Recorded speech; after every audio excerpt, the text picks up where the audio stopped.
Assalamualaikum warahmatullahi wabarakatuh. Selamat pagi anak solih-solihah kelas 3 Ibnu Yunus. Semoga kalian selalu sehat dan dalam lindungan Allah Subhanahu wa taala ya.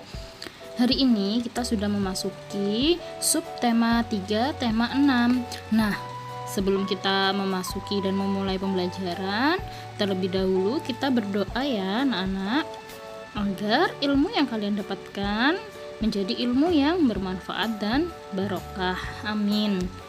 Pelajaran pertama yang akan Ustazah sampaikan adalah materi bahasa Indonesia. Di bahasa Indonesia ini Ustazah akan menerangkan kepada kalian tentang energi. Nah, di sini ada sumber energi alternatif. Apa sih energi alternatif itu? Ada yang tahu tidak? Sumber energi alternatif adalah sumber energi yang dapat menggantikan bahan bakar fosil. Nah, kenapa kok bisa menggantikan bahan bakar fosil? Karena bahan bakar fosil itu tidak bisa diperbaharui anak-anak. Oleh sebab itu harus ada gantinya. Dan gantinya ini ada di alam dan bisa diperbaharui. Contoh beberapa sumber energi alternatif. Yang pertama ada matahari, kedua ada angin, dan ketiga ada air. Dengan bantuan matahari, seseorang bisa membuat PLTS atau pembangkit listrik tenaga surya yang mengandalkan energi cahaya matahari. Kemudian, untuk angin itu dimanfaatkan sebagai PLTB. PLTB adalah pembangkit listrik tenaga bayu atau angin. Selanjutnya, sumber energi alternatif air bisa dibuat PLTA atau pembangkit listrik tenaga air, dan kesemua ini akan menghasilkan energi listrik. Dari masing-masing energi alternatif ini mempunyai kelebihan anak-anak. Kelebihan yang pertama, bisa digunakan terus-menerus karena ada di alam. Angin, kemudian matahari, air itu ada di alam dan tidak akan habis, jadi bisa digunakan terus-menerus. Namun berbeda dengan energi bahan bakar fosil yang tidak bisa digunakan terus-menerus karena akan habis. Makanya dengan adanya energi alternatif ini kita bisa menghemat penggunaan bahan bakar fosil. Yang kedua, menghasilkan energi yang besar. Dan yang ketiga, tidak mencemari lingkungan, jadi aman untuk lingkungan sekitar. Namun anak-anak perlu diketahui di setiap kelebihan pasti mempunyai kekurangan. Apa saja kira-kira kekurangan energi alternatif ini? Yang pertama adalah dalam penggunaan energi alternatif ini membutuhkan biaya yang tinggi dan dibutuhkan teknologi yang canggih untuk menghasilkan energi tersebut. Kemudian anak-anak, di sini ada PLTS terbesar di Indonesia yang terletak di Sulawesi Utara. Nah, apa PLTS-nya? Namanya adalah PLTS Likupang yang beroperasi selama 12 jam. PLTS ini dapat menyalurkan listrik mencapai 15 MW per harinya anak-anak. Gambarnya ada di bawah ya itu. Kemudian biodiesel. Biodiesel ini merupakan sumber energi alternatif yang digunakan sebagai bahan pengganti solar. Nah, biodiesel ini berasal dari tumbuhan, biji tumbuhan yang menghasilkan minyak. Salah satu tumbuhannya bernama jarak. Seperti pada gambar ya, ini adalah pohon jarak dan bijinya itu bisa digunakan sebagai sumber energi alternatif yang menghasilkan minyak. Bagaimana prosesnya? Yuk kita simak. Nah, ini adalah proses pembuatan biodiesel dengan daun jarak. Nah, pertama kita mencari tumbuhan jarak yang ada bijinya. Kemudian biji ini kita jemur. Setelah kering, biji ini dipisahkan dari daging dan kulitnya. Nah, kemudian biji jarak yang sudah kering dan sudah dipisahkan dari kulit dan dagingnya kita giling. Nah, biji jarak yang kita giling ini akan menghasilkan minyak kasar. Nah, untuk bisa dipakai minyaknya harus kita saring dulu ya anak-anak, dan bisa dipakai sebagai bahan bakar pengganti solar. Selanjutnya adalah briket. Briket ini merupakan gumpalan terbuat dari bahan lunak yang dikeraskan. Untuk membuat briket ini bisa kita gunakan bahan-bahannya yaitu tempurung kelapa, serbuk gergaji, dan sampah organik, ranting atau dedaunan. Nah, bentuknya seperti warna hitam dadu itu ya anak-anak, itu bisa digunakan untuk bahan bakar pengganti LPG. Selain briket dan biodiesel, ini juga ada biogas ya anak-anak. Biogas ini merupakan proses pembusukan bahan organik, dan biogas ini termasuk salah satu energi alternatif juga yang dibuat dari kotoran hewan dan sampah organik yang bisa menggantikan bahan bakar fosil seperti batu bara dan minyak bumi. Materi selanjutnya yaitu PPKN. Di PPKN ini kita akan belajar mengenai hak dan kewajiban. Masih ingat ya anak-anak apa itu hak dan kewajiban? Kewajiban merupakan sesuatu yang harus kita kerjakan, sedangkan hak adalah sesuatu yang kita dapatkan setelah kita menjalankan kewajiban. Dalam kegiatan bermain pun kita mempunyai kewajiban dan hak loh anak-anak. Apa saja kewajiban kita ketika kita bermain? Yang pertama adalah menunggu giliran, kapan saat kita bermain dan kapan saat teman kita bermain. Kemudian kewajiban kita juga merapikan mainan setelah bermain. Jadi tidak ditinggalkan begitu saja ya kalau setelah bermain. Selanjutnya untuk hak, yang pertama adalah mendapatkan perlakuan adil. Jadi semuanya berhak bermain ya, mempunyai hak untuk bermain dan mendapatkan permainan. Nah, ini merupakan perlakuan yang adil antara teman satu dengan teman yang lainnya. Selanjutnya menggunakan alat permainan jika permainan tersebut menggunakan alat ya. Kemudian mendapat kesempatan bermain yang sama dengan teman-teman yang lain, serta bebas memilih permainan yang disukai untuk melakukan permainan.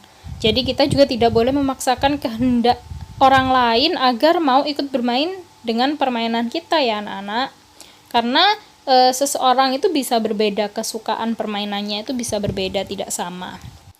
Kemudian kewajiban dan hak anak sebagai anggota keluarga. Yang pertama, kewajibannya yang pasti patuh dan berbakti kepada orang tua ya. Kemudian menghormati orang tua dan membantu orang tua, apalagi saat ini anak-anak waktunya banyak dihabiskan di rumah. Jadi kalian harus membantu orang tua kalian anak-anak. Kemudian hak yang kalian dapatkan adalah mendapat kasih sayang, mendapat perlindungan dari orang tua, dan menggunakan fasilitas yang ada di rumah.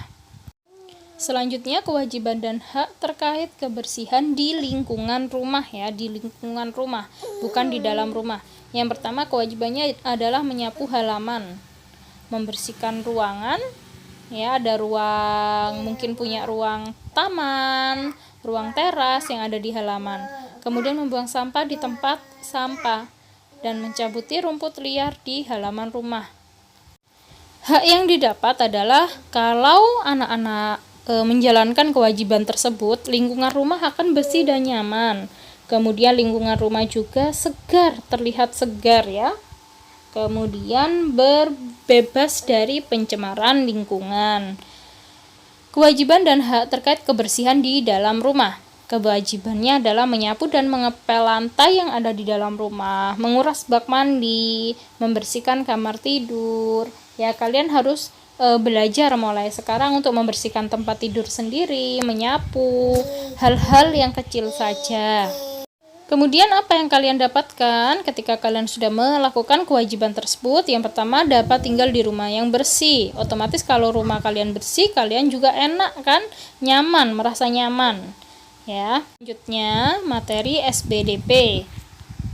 Di materi SBDP ini kita akan membuat rancangan karya dekoratif, yaitu mangkok hias. Kalau di tema 5 kita sudah membuat gelas hias. Kalau di tema 6 ini kita akan belajar untuk membuat mangkok hias. Langkah yang pertama, kalian menyiapkan alat, bahan, dan rancangan karya. Alatnya apa saja? Alatnya ada pensil, ada penghapus, ada spidol, dan bahannya ada mangkok hias. Kemudian kalian yang kedua adalah membuat gambar dasar dulu pada mangkoknya. Setelah sudah membuat gambar dasar menggunakan pensil, kalian bisa mewarnai gambar dasar tersebut dan karya dekoratif sudah jadi. Selanjutnya pelajaran PJOK, kita akan belajar mengenai gerak kombinasi meloncat dan memutar dengan hitungan. Jadi pada gerak kombinasi berikut ini menggunakan hitungan ya anak-anak. Posisi awal adalah kalian berdiri tegak dan pandangan mengarah ke depan. Pada hitungan pertama, kalian meloncat dengan menolakkan kaki, jadi kakinya diangkat kedua kakinya ya, ke kanan sambil memutar kedua tangan. Kemudian kalian mendarat dengan kedua kaki ditekuk. Pada hitungan kedua, kalian meloncat dengan menolakkan kedua kaki ke kiri sambil memutar kedua tangan. Kemudian mendarat dengan kedua kaki ditekuk. Jadi waktu mendarat posisi kakinya ditekuk. Nah, hitungan ketiga dan keempat ini juga sama seperti hitungan ke 1 dan kedua. Kalau yang pertama ke kanan, kalau yang kedua ke kiri, seperti itu. Kombinasi gerak ini merupakan kombinasi gerak lokomotor karena berpindah tempat ya anak-anak. Selanjutnya kombinasi gerak berjalan dan mengayun dengan hitungan. Gerak ini seperti orang sedang berjalan ya anak-anak.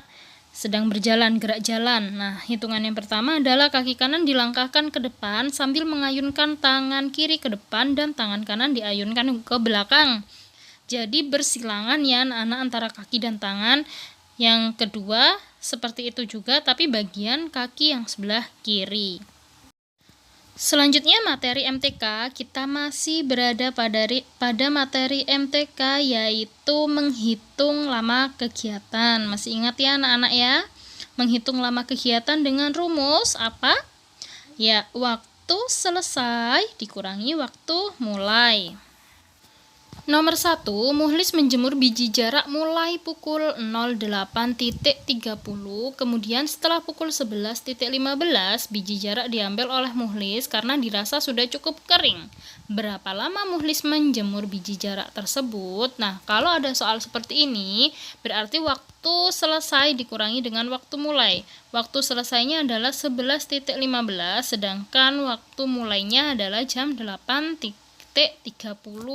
Bisa dilihat ya anak-anak ya, seperti pada gambar itu 11.15 dikurangi 08.30. Langkah pertama yang harus dilakukan adalah 15 dikurangi 30. Kira-kira bisa apa tidak anak-anak 15 dikurangi 30? Tidak bisa ya, karena 15 dikurangi 30 lebih besar yang bawah, harusnya lebih besar yang atas. Jadi kita harus pinjam. Nah, kalau pinjam, kita pinjam angka 1 ke angka 11. Angka 11.15 berubah menjadi 10.75. Kenapa? Karena tadi angka 15 meminjam 1 jam ke angka 11. 1 jam jika dirubah ke tempat menit menjadi 60 menit. Nah, selanjutnya kalau sudah seperti ini baru bisa dikurangi ya anak-anak. 75 dikurangi 30 berapa anak-anak? Ya, 45.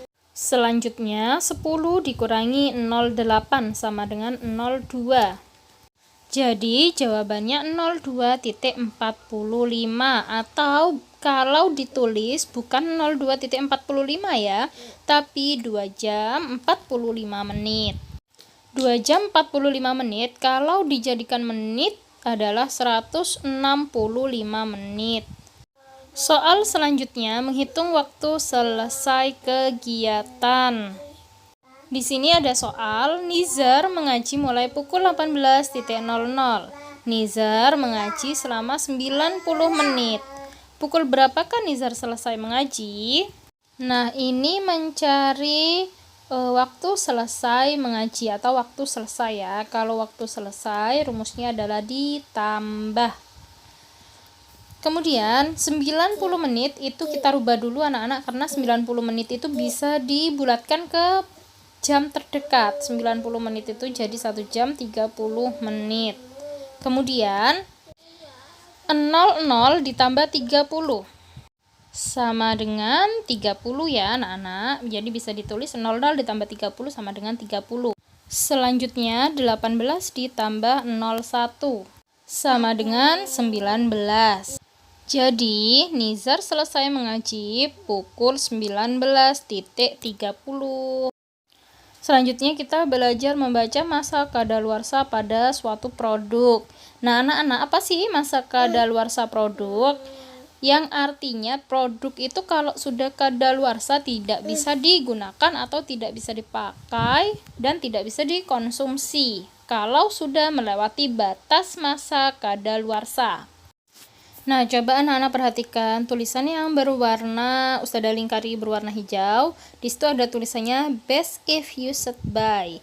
Artinya baik jika digunakan sebelum tanggal tersebut ya. Di situ ada tertulis June 2013 yang artinya Juni 2013. Jadi produk ini baik digunakan sebelum bulan Juni 2013 ya anak-anak. Ketika sudah tanggal 1 Juni 2013, tandanya produk tersebut sudah kadaluarsa dan tidak bisa digunakan lagi. Selanjutnya, di sini ada best before yang artinya baik digunakan. Nah, ini ada 01 menandakan tanggal 1.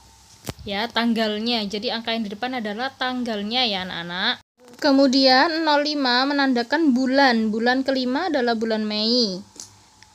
Dan 13 menandakan adalah tahunnya. Jadi anak-anak bisa dibaca ya